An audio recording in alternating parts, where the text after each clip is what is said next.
Hello, welcome back to another episode of the Post-Separation Abuse Podcast. I'm your host, Danielle Black, Principal Coach of the Danielle Black coaching team.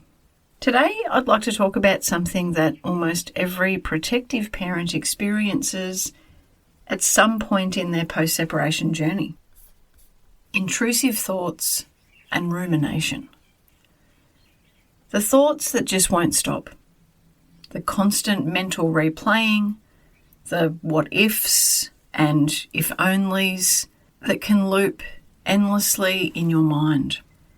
And because we're all about being practical and solution-focused at Danielle Black Coaching, I also want to give you some really practical tools for managing this, including how the STEER response framework and affirmation practices can really help.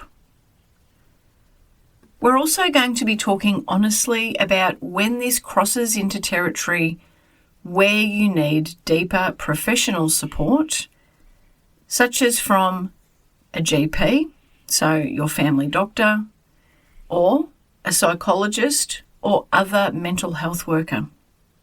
Here's what I see happening in a lot of post-separation support spaces. Someone might mention that they're having intrusive thoughts, struggling with anxiety, and immediately people will jump in with, "Hey, you need therapy. You should see a psychologist." And I'm not at all anti-therapy. Many of our clients are engaged with therapy as well as with coaching, and therapy can be incredibly valuable for the right person at the right time.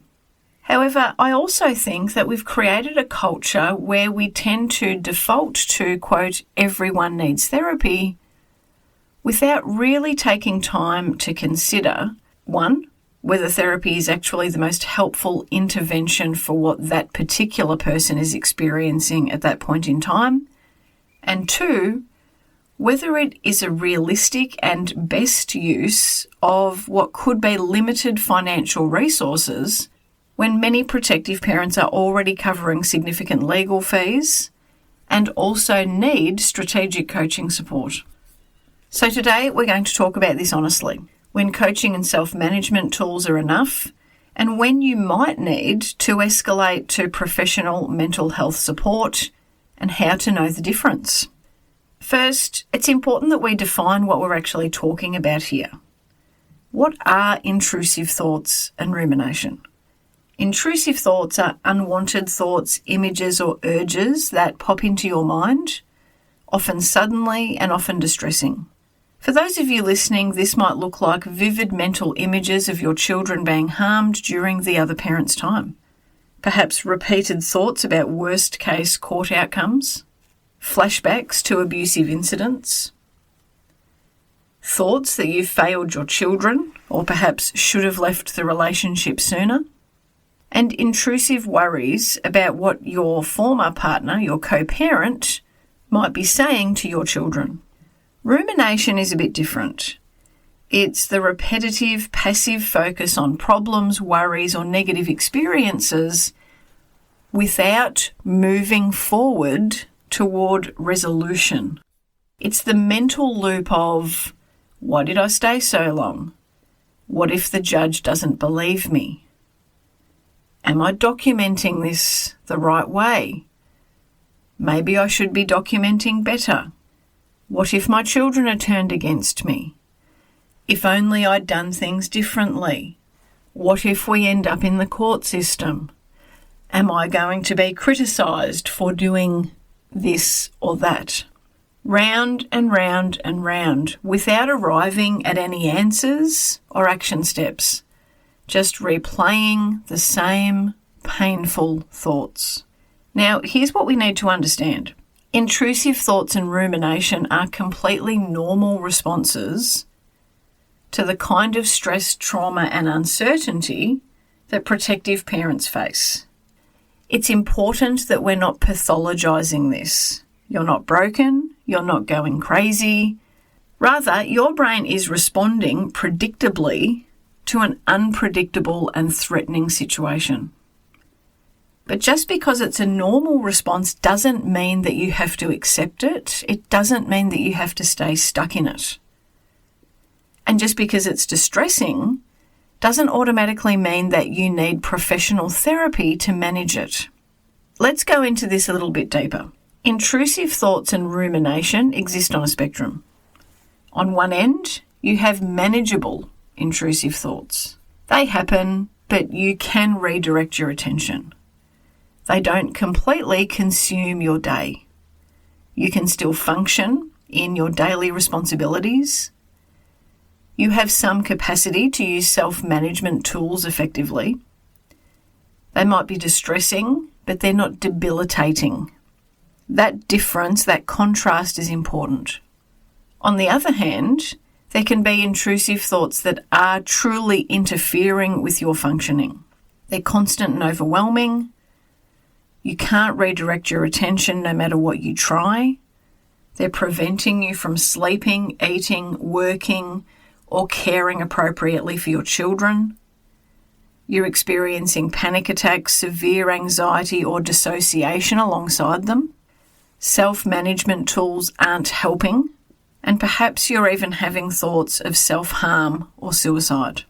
Most protective parents fall somewhere in the middle of this spectrum, leaning towards the more manageable end.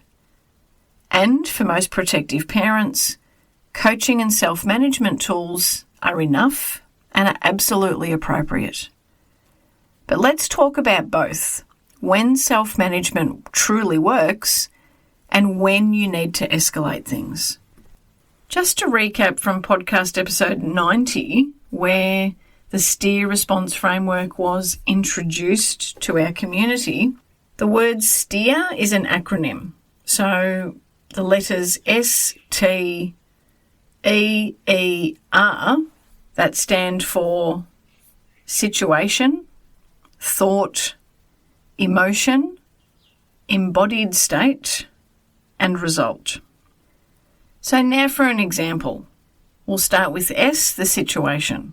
And when we're talking about the situation, it's important that we are limiting it to the observable facts, not our interpretation of those facts. So the situation for this example is that it's the night before a changeover with your children. They're going to be going into the care of the other parent. The thought, which we can call intrusive because of its characteristics, is what if something terrible happens to the kids this weekend? The emotion linked with that thought, intense anxiety, fear, possibly feelings of panic, your embodied state. So this is what are you feeling within your body? It's also your energy and the action that you take as a result. You may be feeling your heart racing. Your chest might feel tight. Perhaps you're struggling to breathe. You might feel sick, feel nauseous. Energetically, maybe you're spiraling. Maybe you're pacing. You can't sit still. You've got all of this energy. You don't know what to do with it. You're feeling helpless, but sitting still feels intolerable. What action do you take from this, from your embodied state, from your energy? You're Googling worst-case scenarios. You might be calling or texting a friend in a panic. Maybe you're composing messages to your ex. Maybe you freeze completely and can't function. Or perhaps you're pacing, thoughts racing, not able to settle on any one particular course of action. The result? You're dysregulated, you're exhausted, but you're no closer to any genuine resolution. Your nervous system's in overdrive. You may have damaged your credibility with reactive communication. Perhaps you're also burdening people that are close to you, friends and family members. Now, this is not a criticism, but it is something that a lot of our clients are conscious of. It's something that a lot of our clients are aware of, that burdening of friends, that recognition that as time goes on, they've been putting more and more and more onto their friends and family members. And that's a significant reason why some people come to coaching, because they realise that they're potentially harming relationships with people that are close to them with regular reactive communication. Now, we can't always control whether an intrusive thought appears. Your brain's on high alert. It's going to generate threatening thoughts because that's what survival mode does. Being in survival mode is all about assessing for threat, even when there is no genuine physical risk. And you can influence what happens next. This is where the STEER framework becomes powerful. The first step, of course, is actually noticing that there's something going on. Being aware that there's actually an intrusive thought pattern happening in that moment. Being able to notice the thought without being consumed by it. And that is a process. When you first start doing this work, you might have an intrusive thought, and that can spiral with your emotions, your embodied state, the action that you're taking or not taking, and the result that you're then seeing in your life. Noticing what's going on can be a process. Initially, when you're noticing intrusive thoughts, you might have an awareness that, hey, I think this is an intrusive thought. There may not be a bigger gap for you to actively then do something different. You still might be stuck in that intrusive thought whirlpool, so to speak. But the more that you do this work, the bigger that gap will be from intrusive thought to spiraling down the rabbit hole of the emotion, the embodied state, the action and the result that has come from the intrusive thought. When you commit to doing this work, there will come a point where you can notice the thought without being consumed by it. Where you can recognise and say to yourself, that thought's back. That thought that something terrible might happen when the kids are with the other parent. My brain is generating this thought. You'll be able to recognise it as an intrusive thought, not a fact. You'll be able to recognise that this is your brain's survival mode preparing you for threat. And, importantly, it is not predictive of what will actually happen. You can ask yourself whether that thought is helpful right now. Not, is this thought true? Because honestly, nobody can answer that. There's no crystal ball. Rather, you can ask, is obsessing over this thought right now helping me to protect my kids or to act strategically? Usually, the answer to that question is no. Then, and with support of the STEER response framework, you have the opportunity to choose a more helpful thought. So the situation remains the same when we're doing this work. The situation is that it's still the night before a changeover when your kids are going into the care of the other parent. But instead of allowing the intrusive thought to just flow in naturally and then everything happening as though you have no control, you are instead deliberately, intentionally choosing a more helpful thought. And I'm not talking about fake positivity, like choosing a thought that everything's going to be fine, but rather a thought that really does help to preserve your capacity. For example, the thought might be, I can't control what happens when my children are spending time with their other parent, but I can document any concerns appropriately if they come up. Or you might choose to think, worrying about this right now is not going to prevent harm. What I can do is ensure that my children know that they can talk to me if something feels wrong. Or my brain is trying to protect me by imagining and preparing for worst-case scenarios. I can acknowledge that fear and still choose not to spiral. The emotions that then come from that intentional thought, a more helpful thought, are not going to be as intense as with our initial example of what happened with the intrusive thought. I'm not suggesting that you're immediately going to feel calm, but you're not going to feel panicked.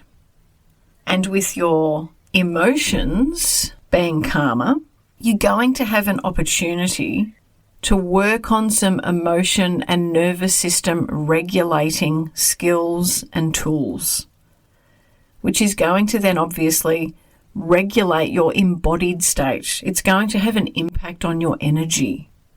So here we're combining those two E's in steer, our emotions and our embodied state.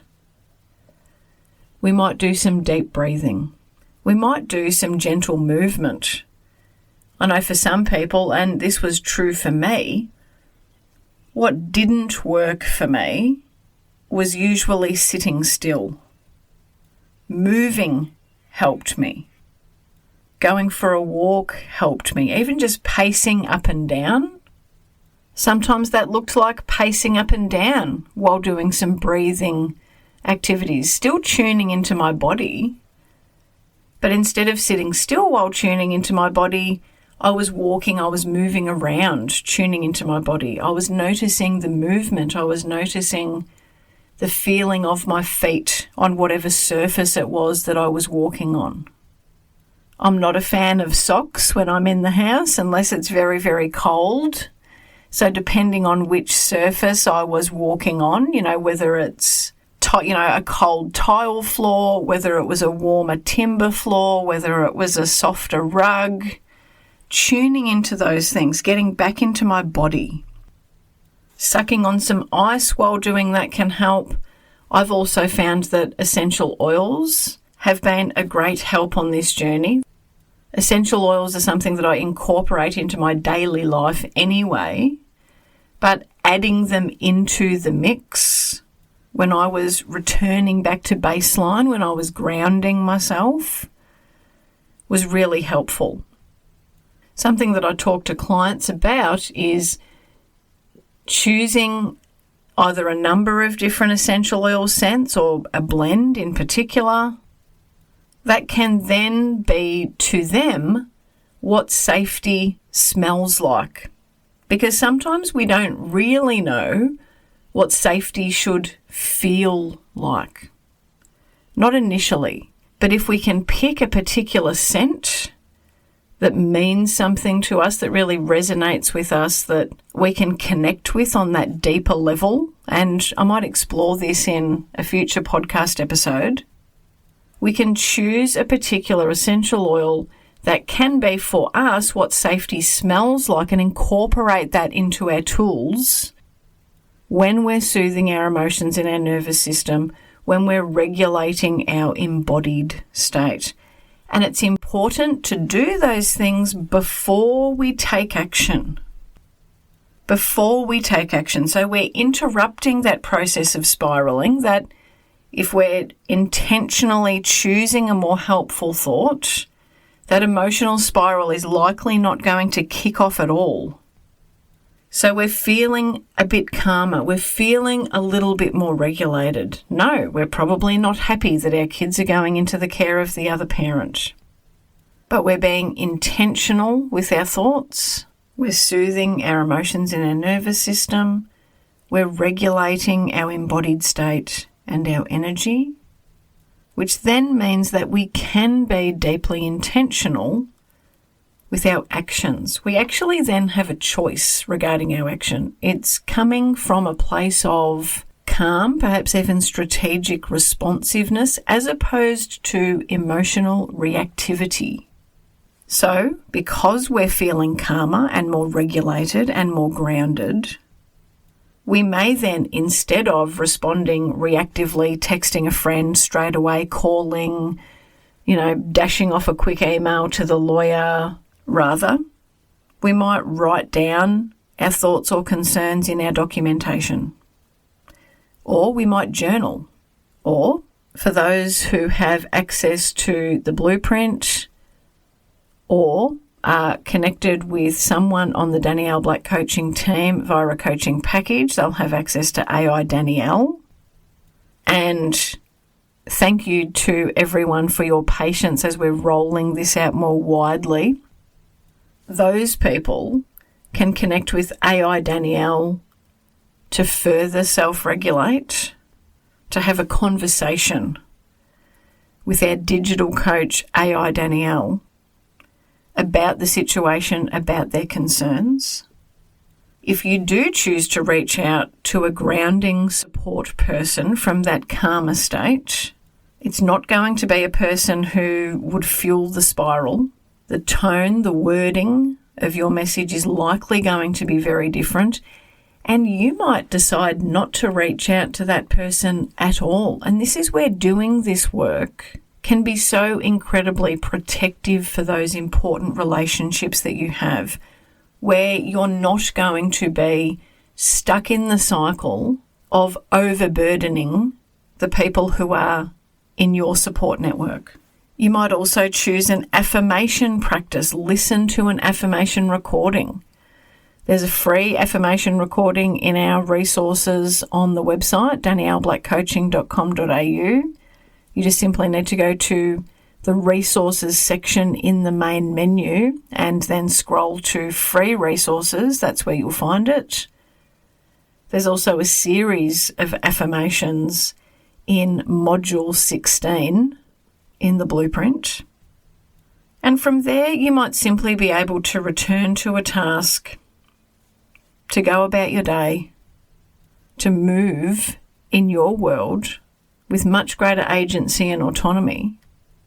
Now, none of this makes the intrusive thought disappear, but it does prevent the intrusive thought from hijacking your entire nervous system, taking over your day, and creating results that are frankly not desirable. You're less likely to be bombarding friends and family. You're less likely to be making a nuisance of yourself with your lawyer. Let me tell you, lawyers don't like receiving emotionally reactive emails one after the other, after the other, after the other. This is why so many lawyers rejoice when their clients tell them that they're working with a coach. Over time, with practice, you get better at noticing intrusive and unhelpful thoughts. You get better at redirecting. You get better at using that steer framework. Remember, the situation is staying the same, but you're interrupting the spiral and the cycle by intentionally choosing a more helpful thought, which then leads to better feeling, more helpful emotions, a calmer embodied state that you're then able to assist even further with regulation tools and techniques. And this means that the results that you see in your world are then different. Over time, the intrusive thoughts become less frequent, less intense, and less consuming. So, how do affirmations help?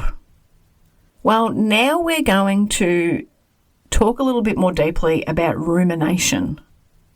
Affirmations can work particularly well for rumination because rumination is essentially your brain stuck in a repetitive thought loop. And remember what we know from episode 90, also from lesson 4 in module 16 in the blueprint, neuroplasticity strengthens whatever is repeated. So if you're repeating, why didn't I leave sooner? Or I'm failing my children? Or I'm terrified of court? Or what if nobody believes me? Any of those things or anything else, potentially hundreds of times a day, which is very, very possible because the average adult has somewhere in the vicinity of 60,000 to 90,000 thoughts per day. Very, very possible that you may be having thoughts that fall under that rumination heading hundreds of times a day, maybe more, the reality is that you are strengthening that neural pathway. Affirmations give your brain an alternative pathway to strengthen instead. We can use affirmations as a way to interrupt the rumination pattern. So when we notice that we're ruminating, looping the same thoughts without any resolution, that's our cue to notice, to pause, and to intentionally redirect, to put on an affirmation audio, to listen actively. And listening actively means that you are repeating the affirmations after me on that recording and really trying to get into the spirit of feeling it as well. Let the affirmation audio, the listening and the repeating, let that interrupt the rumination loop. You can also choose your own affirmations that directly counter the themes of your rumination. So if you're ruminating about the past, the affirmation that you might choose could be something like, I did the best that I could with the knowledge and resources I had at the time.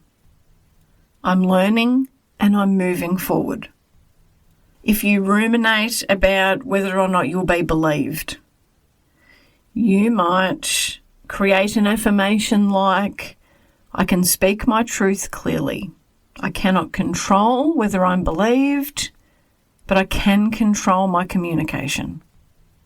If you ruminate about your children, you might create an affirmation like, I am building the capacity to advocate for my children. I cannot control every outcome, but I can influence how I show up. The key with this is making it a daily practice, not just when you're in crisis. It's not about only using affirmations to talk yourself out of a panic spiral, even though they can be helpful in the moment, but rather the goal is to strengthen those alternative neural pathways so that your brain eventually has somewhere else to default to. This does get easier over time. After regular daily practice, this is going to become your brain's default, the new default. Daily affirmation practice, even just 5 minutes a day, creates those alternative neural pathways, those alternative routes. So when intrusive thoughts or ruminations start, your brain can then have a much more effective, helpful, well-worn pathway toward agency and capacity as opposed towards increased fear and helplessness. Where this gets really powerful is when we're pairing affirmations with regulation practices. You can listen to your affirmations while walking, while doing gentle movement, while deep breathing. This can help your nervous system to associate the affirmations with your regulated baseline state. And just like with the other work that we spoke about in terms of soothing our emotions in our nervous system, you can also incorporate essential oils to your affirmation practice as well. To the point that over time, even just the scent of a particular essential oil in and of itself can become a cue for regulation. What about when managing this yourself isn't enough? The reality is that many of you listening may currently be engaged with professional support, or maybe you're not connected with professional support, but you really need to be. And it's important that we are just incredibly transparent and honest here. There are absolutely times when coaching and self-management and self-coaching tools just simply are not enough. And connecting with your family doctor, getting a mental health plan organised, getting a referral to a psychologist or other therapist is absolutely the right call. And here are some signs to be on the lookout for. The first one is that your intrusive thoughts are constant and unmanageable no matter what you try. So if you've tried the STEER response framework multiple times, you've been listening daily to affirmations for a while, You've been doing what you can with emotion and nervous system soothing and regulation practices. You've given those things a genuine go for several weeks, but the intrusive thoughts are still completely overwhelming and constant. That is a sign that you may need additional support. Another sign is that your functioning is significantly impaired. So if the intrusive thoughts or anxiety are preventing you from sleeping more than a few hours a night on a consistent basis, if you're not eating properly, if you're not able to work or fulfill basic responsibilities or even self-care and hygiene, if you're struggling to care for your children when they're in your care, if you're having difficulty leaving the house or engaging in other normal activities, that is a sign that professional mental health support is needed. Another sign is that you're experiencing panic attacks or dissociation episodes regularly. Occasional heightened anxiety is normal for all humans. It's also normal for heightened anxiety episodes to occur a little bit more regularly post-separation. The loss of a relationship, the breakdown of a relationship, is an incredibly challenging situation. So situational anxiety can be a very normal part of that process. But if you are having full-blown panic attacks, so you can't breathe, you feel like you're dying, you lose touch with reality, maybe dissociation, you have moments where you just completely blank out, you're not present, you lose time. If that sort of thing is happening on a regular or even semi-regular basis, that is something that warrants professional assessment. That can also include just regularly checking out mentally, feeling disconnected from your body or from reality. Again, that's a trauma response that does need the oversight of a mental health professional. This next little part of the conversation may be triggering.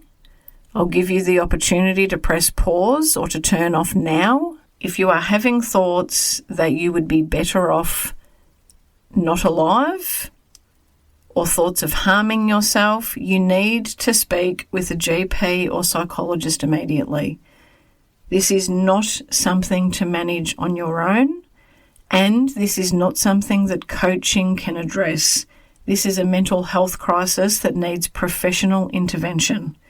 In Australia, you can also call Lifeline on 131114 or Beyond Blue on 1300 22 4636 for immediate support.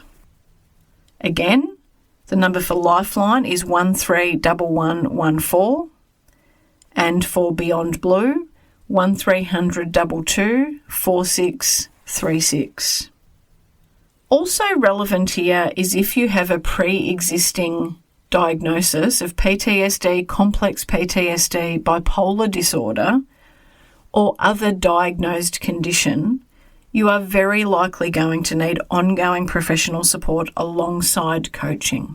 These really are not either-or situations. It's completely appropriate to have both a psychologist and a coach because they serve different functions.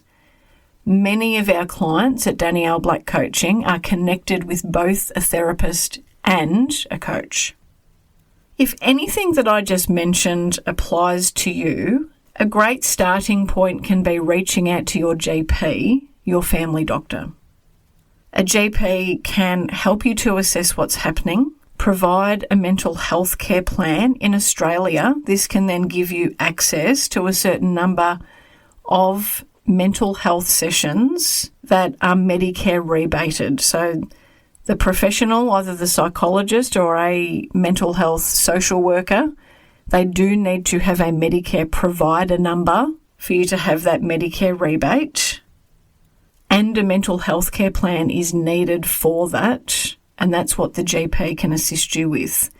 A GP can also refer you to an appropriate psychologist or other professional. It's also possible for you to do research before you meet with your doctor, before that appointment to have a look at whether or not there's a particular professional that you'd like to be connected with. It is possible for you to go into the GP having done your research and request a referral to a particular professional of your choice. Your doctor can also help you to consider whether medication might be helpful in the short term and to rule out any other issues, such as physical health issues, that might be contributing to symptoms. I also really want to say that acknowledging that you need deeper support is not weakness. It's so incredibly important that you have the support that you need on this journey, and it's appropriate when that includes a team of professionals. Now, a large number of protective parents do not need therapy. For most protective parents, what they're experiencing is actually just a very normal response to what is, quite frankly, an abnormal, fucked up situation. You're dealing with chronic stress, ongoing post-separation abuse, the stress of the system, potential systems abuse, legal systems abuse, uncertainty about your children's safety, financial pressure, perhaps also financial abuse, isolation. Of course your nervous system is going to be activated. Of course you are going to have intrusive thoughts. Of course you are going to ruminate. But if you're still functioning in your daily life, even if some days are a little bit harder than others, if you're able to care for yourself and your children, if you're able to work, again, even if some days it feels a little bit harder than others, if you're more or less able to utilise self-management, self-support tools with some gradually building success, and importantly, if you're not experiencing those other bigger red flags that I just mentioned, then coaching and self-management tools are likely going to be sufficient and appropriate for you. And honestly, may actually end up being far more helpful and solution-focused than general talk therapy in many cases. And this leads us to a really important reality, which is that most therapists, counsellors and psychologists do not understand family law. Many don't understand family violence and post-separation abuse. They don't understand the family court system. They don't understand protective parenting in high conflict contexts or protective parenting behaviour that is defensible if you are in the court system or might end up there.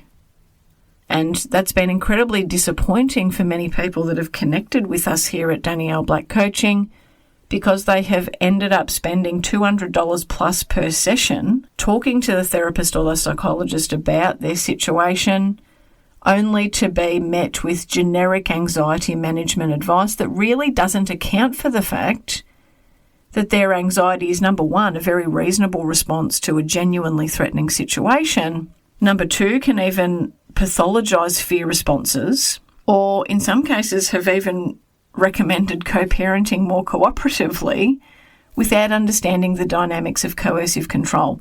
It is a big mistake to assume that a mental health professional understands coercive control in a post-separation context. I've had clients come to me after spending tens of thousands of dollars on therapy with psychologists who ultimately made things worse because they didn't understand the nuance or the context. Whereas coaching, particularly trauma-informed coaching that also brings with it a very deep, nuanced understanding of post-separation abuse and family law systems, that can address the specific thought patterns that are keeping you stuck, strategic preparation for system interactions, building knowledge and understanding, growing capacity to enable you to then utilise that knowledge and understanding in a way that leads to effective, sustainable advocacy. Our coaching can also help to reframe your survival-based identity, which is one of, honestly, the most joyful aspects of this work, when we really get to share that path with our clients and see them truly coming into their own developing identities that were always there, but were overshadowed by the need for survival, the need to be scanning for threat. It's incredible to see clients really spread their wings, embrace their life, step into their life more fully, to just get comfortable with taking up more space in the world. So many of our clients have been tapped on the shoulder for promotions at work. They've started new jobs. They've started healthy relationships, just all the things that we see when our clients are working with us, and as part of that work, reframing their survival-based identity. And we also offer practical tools for your actual circumstances. Now, none of this is to say that therapy in and of itself has no value. Again, for the right person at the right time, with the right therapist, it can be incredibly transformative and necessary. However, it's not the automatic answer for everyone who's struggling with the post-separation journey. And I think this is where we can also have a really honest conversation about money, because that matters. That's just a practical reality of life. So let's just say, as an example, that you have $2,000 to spend right now. Well, here's the reality. You could spend it on however many sessions with a psychologist who may or may not understand your situation, who may or may not understand family violence, who may or may not understand coercive control, who likely doesn't understand family law, the family law system, the court system. Or you could spend it on strategic coaching that helps you to prepare for whatever is coming next for you, whether you're in early separation and needing to get clear on what the age and developmentally appropriate parenting arrangements for your children are. Again, my team and I are very skilled at working with parents to create parenting plan arrangements that are defensible if they do end up in the court system. We help our clients prepare for things like mediation and for other court interactions. There's also the post-separation parenting blueprint that gives comprehensive evidence-based tools that you can access repeatedly, along with generally growing your knowledge about all things post-separation parenting and your capacity so that you can advocate powerfully and sustainably for your children ongoing, which frankly is important no matter whether you are in the court system, whether you're ever in the court system for parenting or financial matters or not. You're still going to be needed to advocate for your kids. For most protective parents, the latter option, the strategic coaching option, that is going to create far more meaningful, sustainable, long-term change in your actual outcome. Now, again, if you're experiencing the red flags that we mentioned earlier, if you're genuinely not functioning, if you are in crisis, then absolutely mental health support must be the priority. However, if you are experiencing normal stress responses to what is an abnormal situation, but you are more or less functioning well, strategic coaching, in which we also cover evidence-based self-management tools, that may very well be a much better investment, because not everyone needs therapy. Many people need support, but therapy is not the only form of support, and for many people it's actually not the most appropriate form. So let's go over again some practical steps for managing intrusive thoughts and rumination.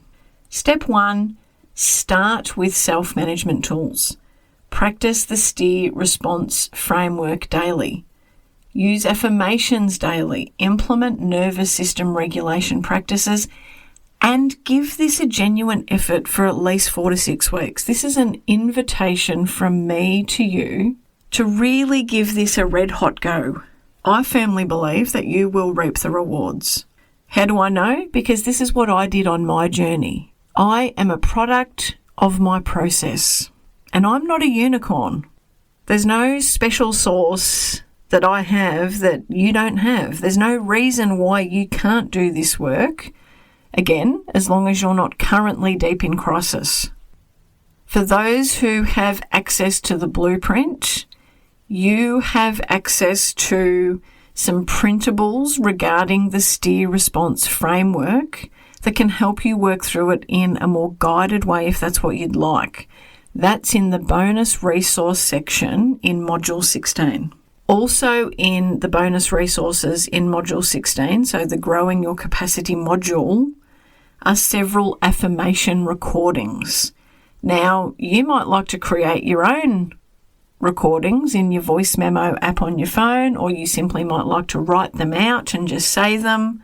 But a lot of clients are finding the MP3 recordings of my voice, just in case you're wanting my voice in your ears while you're doing these affirmations. A lot of clients are finding that really helpful. Again, that's in the bonus resources in Module 16 in the blueprint. And there is also a free mini affirmation MP3 download in the free resources on the website. So that's the self-management tools. The second step to this is to be tracking your symptoms. So again, I'm inviting you to give the work of using the steer response framework and the affirmations consistently for at least 4 to 6 weeks. But alongside that, I invite you to notice as the days and the weeks go on, are the intrusive thoughts becoming less frequent? Are they less intense? Are they easier to redirect? Is the rumination decreasing? Are you sleeping better? Are you functioning better? If yes, that's a great sign that you are on the right track. Step 3 with this process is about assessing whether or not you need deeper professional support. So if after 4 to 6 weeks of consistent daily practice, if you're still experiencing constant overwhelming intrusive thoughts, significant impairment in functioning, panic attacks, any of those red flags, please do reach out to your family doctor. Please do consider chatting with them about a mental health plan. Mental health plans are specific, obviously, to listeners in Australia, but I'm sure that there are relevant counterparts in other countries. Linked with that, what I would say is I don't recommend doing therapy and coaching for the same issue unless really, really necessary. So if you do need therapy, it's important to be clear and intentional about what you're working on in therapy versus what you're working on in coaching.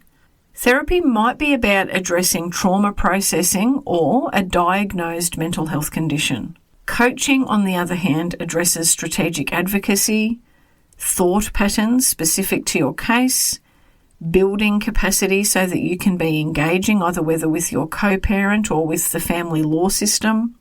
Therapy and coaching can absolutely complement each other, but it really doesn't make a lot of sense to be paying 2 professionals to work on the same thing, and can create further confusion, again, because psychologists often don't have a great understanding of post-separation parenting, full stop. They often don't have a great understanding of the nuances of post-separation abuse, including ongoing coercive control. They often don't have a great understanding of family law and the family court system. So if you're talking to your therapist and getting in-depth recommendations from them about those things, it's unsurprising that you might be getting recommendations or support from them that could be in direct contradiction to the strategic support that you're getting from your coach. And this leads us into being honest with yourself about what you really need. Not what other people say that you need, not what the Facebook support group people say that you need, not what your worried mum says that you need. What you actually need right now to function better and to advocate more effectively. And as we've covered, sometimes that's therapy, but often it's coaching and self-management tools. Sometimes it's also targeted legal advice. Sometimes it's rest and space. It's important that we be honest with ourselves, that we're also doing what we can to be strategic, and that we're spending our resources wisely. not just financial resources, but also emotional, energetic, time resources.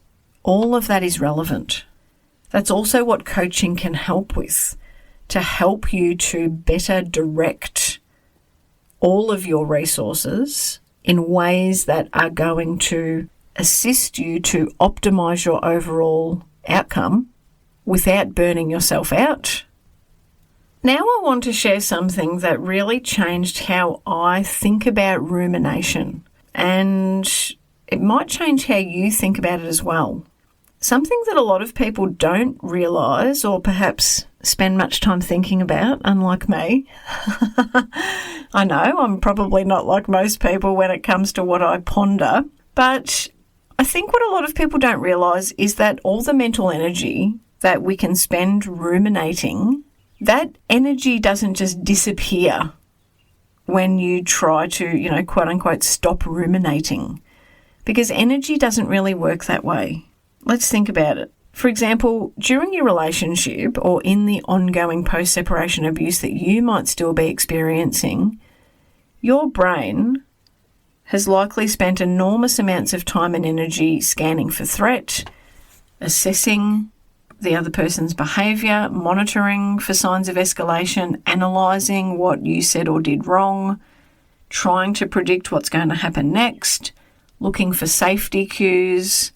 And most of that really was not optional. It was about survival. That was your brain doing the essential work that was needed to keep you safe. But the thing is that mental energy, that capacity for deep analysis, the ability to notice patterns and assess behaviour, often not occurring consciously, that doesn't just vanish when you leave the relationship or when the immediate threat reduces. It's still there, that mental energy is still there and it needs somewhere to go. So without conscious intention and discernment about where to direct it, that energy can then default to intrusive thoughts and rumination. So why did I stay so long? What if they manipulate the kids against me? What are they saying to the kids behind my back? It's not fair. They're the fun parent. I should be doing things differently. What if people don't believe me? Round and round. You see how those things just sort of flowed out of my mouth without me having to stop and think about it? Yeah, it's because I've thought all those things as well. I know what it's like to ruminate. I was the ruminating queen once upon a time. That same analytical capacity that once kept you safe is now keeping you stuck. But this is the important thing to understand. That same energy, that same mental capacity, that can become the fuel for your transformation.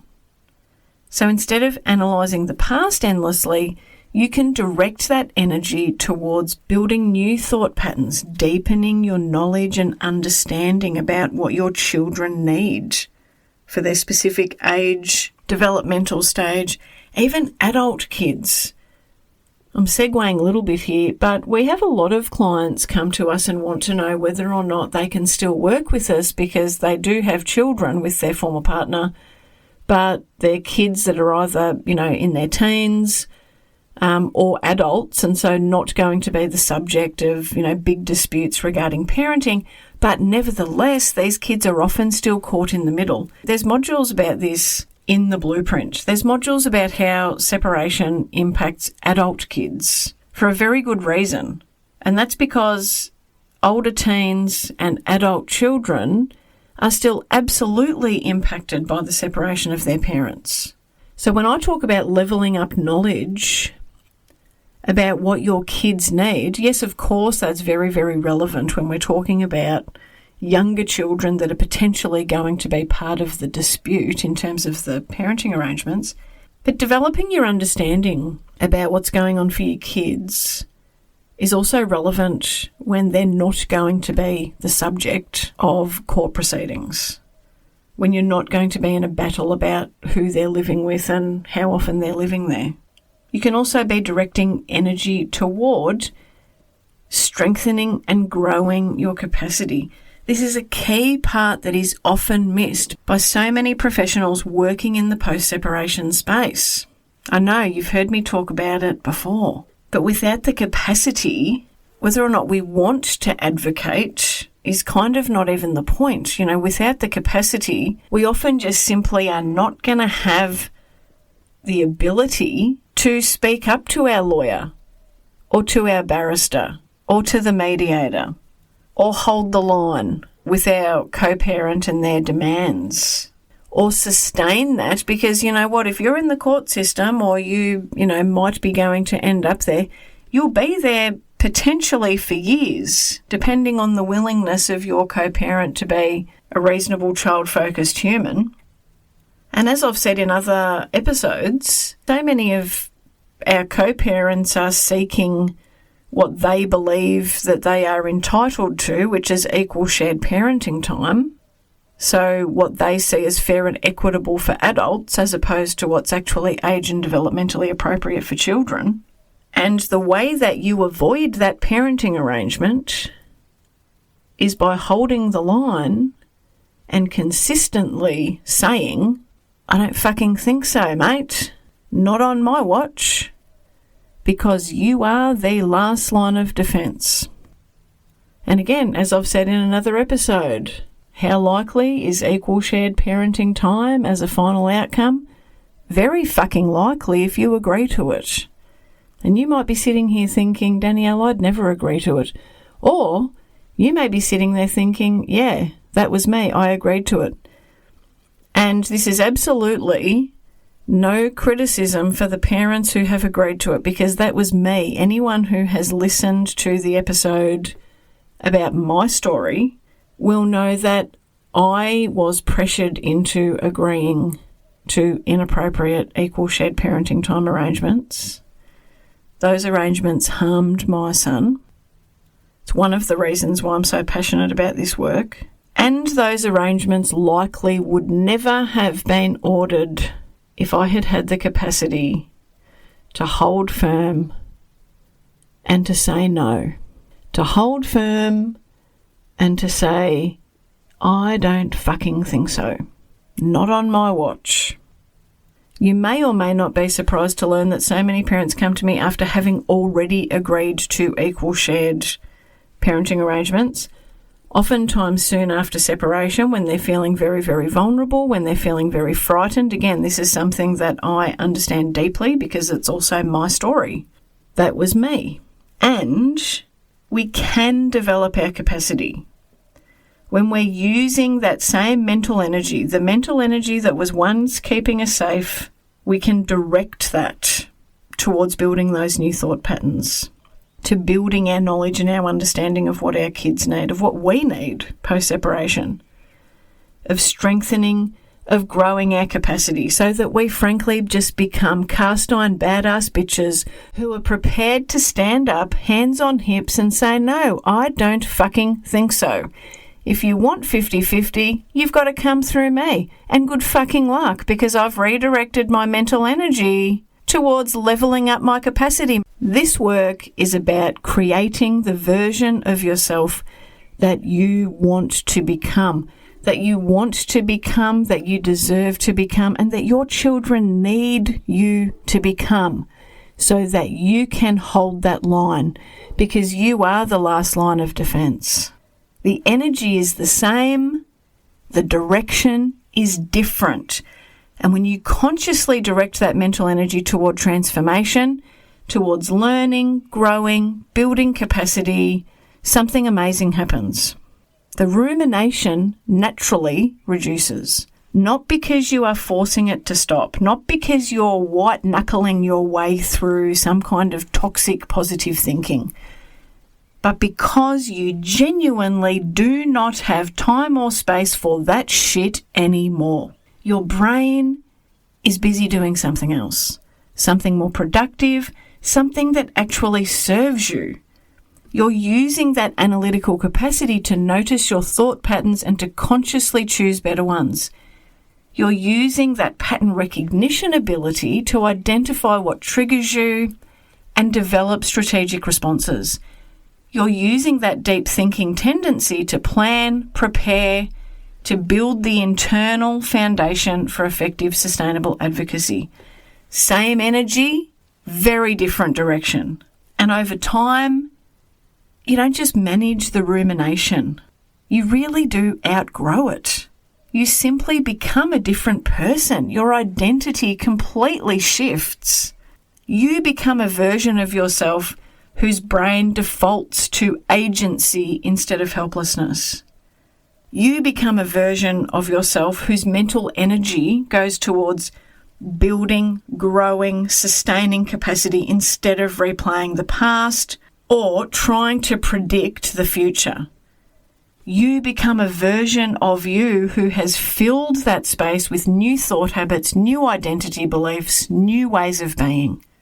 The rumination just doesn't fit with who you are anymore. There's no room for it.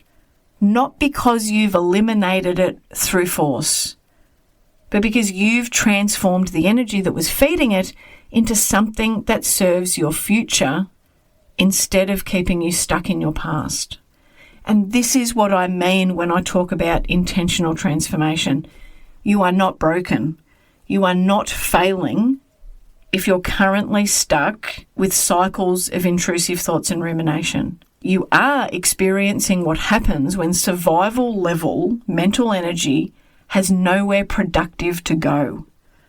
But when you give it direction, when you use the STEER response framework, when you practice affirmations, when you work on building and growing capacity, shifting your identity, that mental energy finds a new home. And you become someone who just does not ruminate anymore. Not because rumination was forcibly removed, but because you've become someone for whom rumination is just no longer relevant. You've moved on. You've literally moved into a new version of yourself. And it's not just possible. With consistent practice and intentional direction, it truly is inevitable. In wrapping up today's episode, I want to share again that intrusive thoughts and rumination are incredibly common in the post-separation journey. They're distressing, they're exhausting, they're overwhelming. But this is what I want you to take away. That mental energy that you're currently spending on rumination, on intrusive thinking cycles, it's not a character flaw.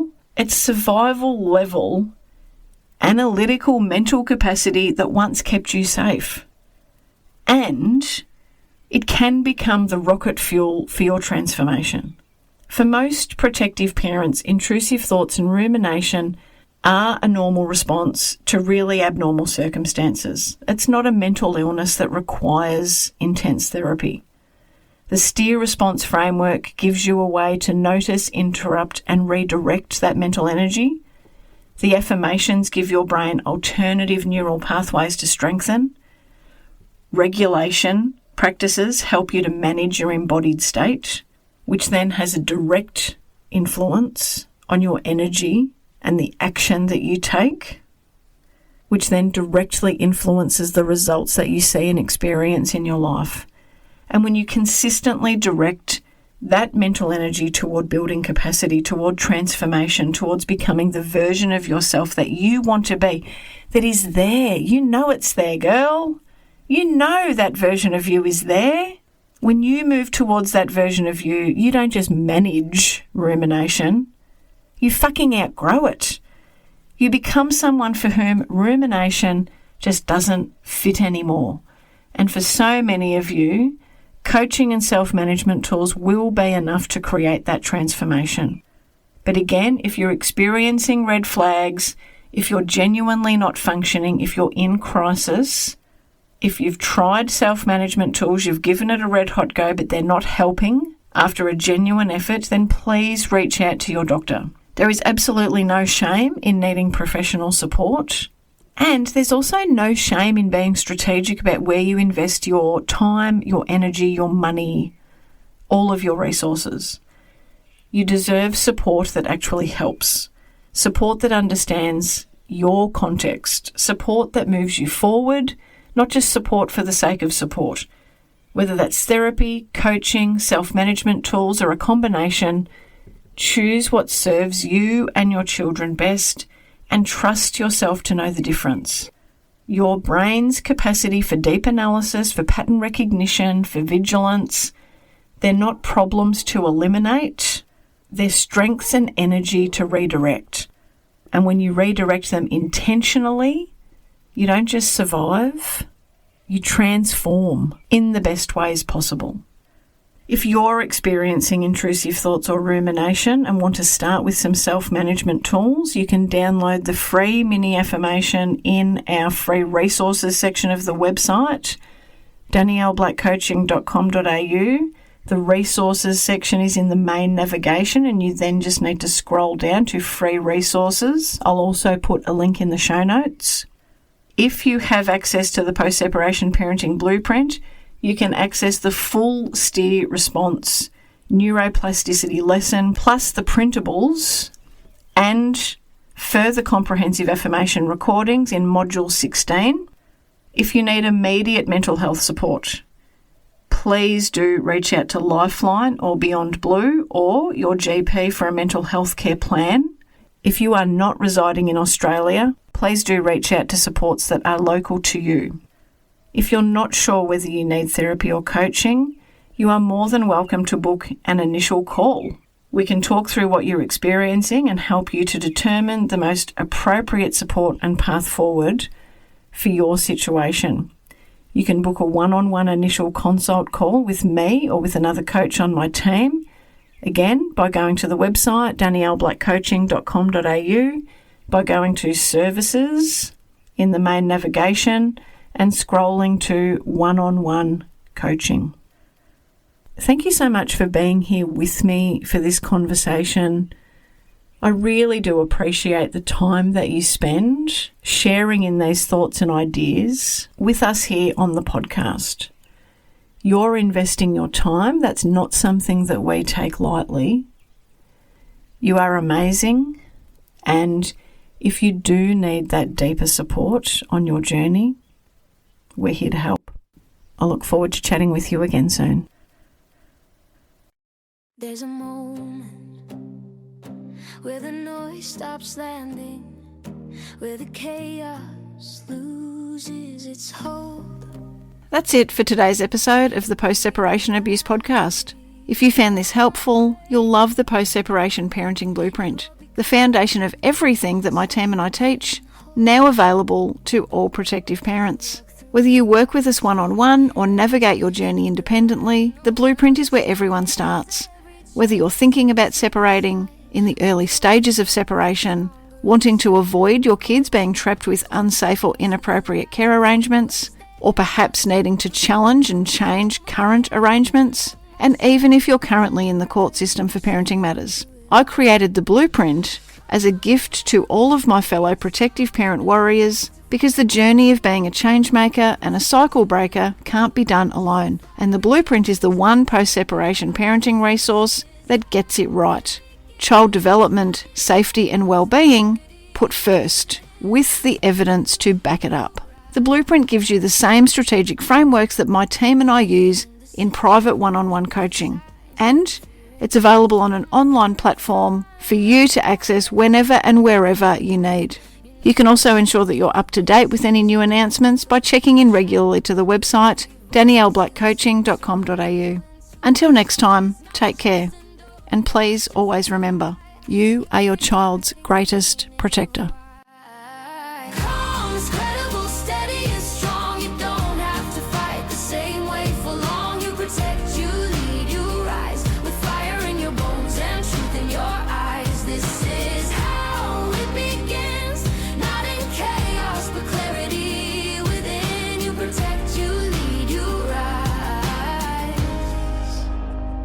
This isn't revenge, this is design. A future rewritten line by line. You don't burn it down, you build it right with wisdom, strategy, and quiet mind.